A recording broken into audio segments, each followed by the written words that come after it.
بسم اللہ الرحمن الرحیم۔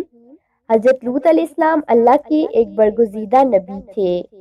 آپ حضرت ابراہیم کے دور زمانہ میں اہل سدوم کی رہنمائی کے لیے نبوت کے منصب پر فائز ہوئے۔ سدوم کے آس پاس 5 نہایت ہی خوبصورت شہر آباد تھے۔ یہ علاقے نہایت ہی سرسبز و شاداب اور قدرت کی فیاضی کا حسین شاہکار تھے۔ یہاں باغات کی کثرت تھی، لہلہاتی کھیتیاں یہاں کی ضروریات سے کہیں زیادہ تھی۔ اردون، شام اور ساحل کے درمیان بسا ہوا یہ علاقہ نہایت ہی زرخیز تھا۔ یہی وجہ تھی کہ آس پاس کے بستیوں کے لوگ بھی اپنی معاشی اور غذائی ضروریات کو پورا کرنے کے لیے ان بستیوں کی طرف آتے تھے۔ مگر یہ بات سدوم کے لوگوں کو بالکل بھی پسند نہ تھی۔ ان کے خیال میں ان کی بستیوں میں پیدا ہونے والے پھلوں، اناجوں اور سبزیوں پر صرف انہی کا حق تھا۔ وہ نہیں چاہتے تھے کہ دوسری بستیوں کے لوگ ان کے علاقے میں آئیں۔ ایک دن سدوم کے لوگ اس بات پر غور و فکر کر رہے تھے کہ باہر سے آنے والے لوگوں کو یہاں آنے سے آخر کیسے روکا جائے کہ ابلیس ایک بزرگ کی شکل میں ان کی محفل میں آیا اور کہا، اگر تم ان سے پیچھا چھڑانا چاہتے ہو تو میرے کہنے پر عمل کرو۔ ابلیس نے کہا کہ اگر تم ان بستیوں کے لوگوں سے نجات چاہتے ہو جو تمہاری بستی میں آ جاتے ہیں تو ایسا کرو کہ جب بھی کوئی شخص تمہارے علاقے میں آئے تو تم لوگ زبردستی اس کے ساتھ اپنی خواہش پوری کرو۔ اس طرح یہ لوگ اس بستی میں آنا چھوڑ دیں گے۔ پھر اہل سدوم نے اس فعل بد کو اپنا پیشہ بنا لیا۔ اپنی نفسانی خواہشات کے لیے مردوں سے بدفعلی اس قوم کا دستور بن گئی۔ یہاں بے حیائی عام ہو گئی تھی۔ حکمراں، سردار، رؤسا، ہر طبقے میں گھر گھر یہ عمل پھیل گیا۔ بڑی محفل میں یہ لوگ اس فحاشی کے کام کو کر کے خوش ہوتے تھے۔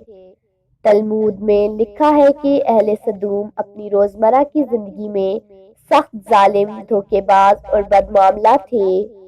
کوئی مسافر ان کے علاقے سے باخیریت نہ گزر سکتا تھا۔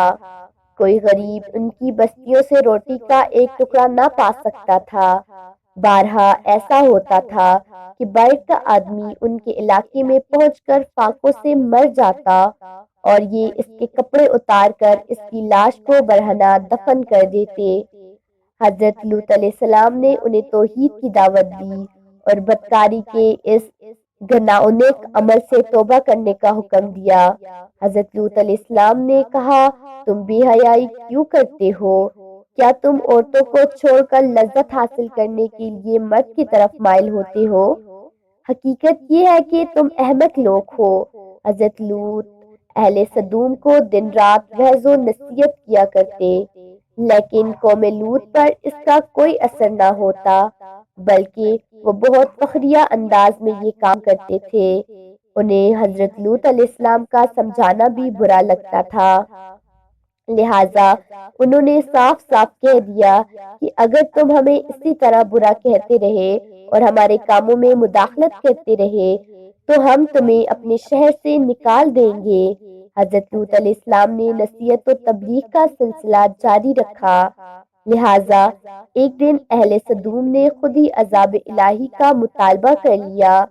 اللہ تعالیٰ نے اب تک ان کے لیے اس بدترین فحاشی اور بدکاری کو ڈھیل دے رکھی تھی، لیکن جب انہوں نے حضرت لوط علیہ السلام سے ایک دن کہا کہ اگر تم سچے ہو تو ہم پر عذاب لے آؤ، لہٰذا ان پر عذاب الہی کا فیصلہ ہو گیا۔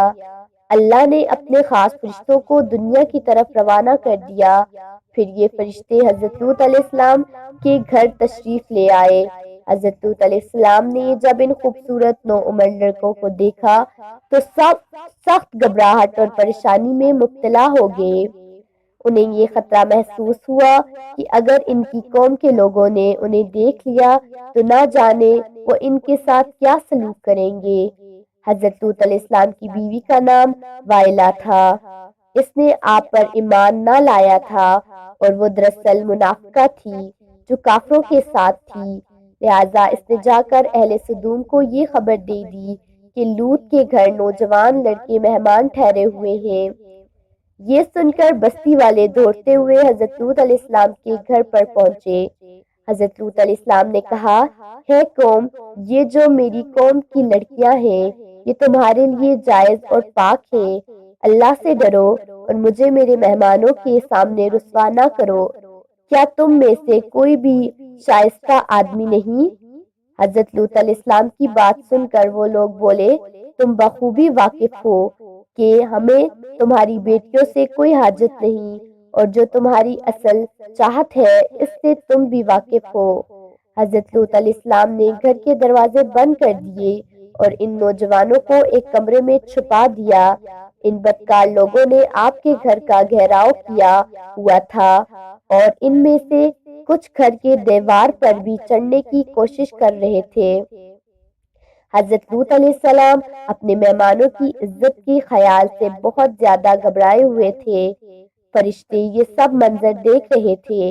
جب انہوں نے حضرت لوط علیہ السلام کی بے بسی اور پریشانی کا یہ عالم دیکھا تو حقیقت سے پردہ اٹھاتے ہوئے یوں فرمایا، ہے لوط، ہم تمہارے رب کے بھیجے ہوئے فرشتے ہیں، یہ لوگ ہرگز تم تک نہیں پہنچ سکیں گے۔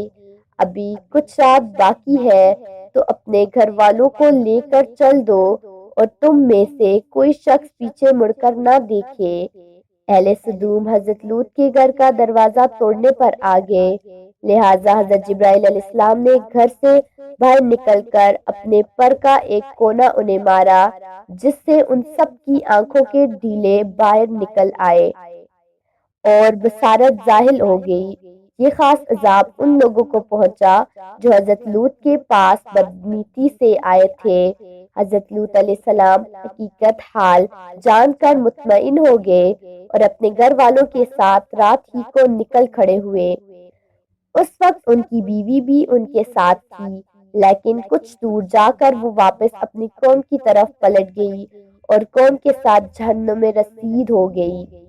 صبح کا آغاز ہوا تو اللہ کے حکم سے حضرت جبرائیل علیہ السلام نے بستی کو اپنے پر سے اکھاڑ دیا اور پھر اپنے بازو پر رکھ کر آسمان پر چڑھ گئے، یہاں تک کہ آسمان والوں نے بستی کے کتوں کے بھونکنے اور مرغوں کے بولنے کی آوازیں سنی۔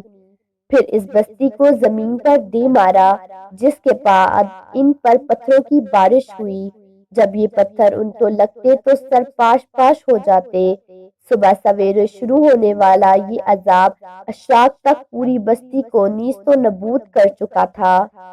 قوم لوط کی ان خوبصورت بستیوں کو اللہ نے ایک انتہائی بدبودار اور سیاہ جھیل میں تبدیل کر دیا، جس کے پانی سے رہتی دنیا تک کوئی فائدہ نہیں اٹھایا جا سکتا۔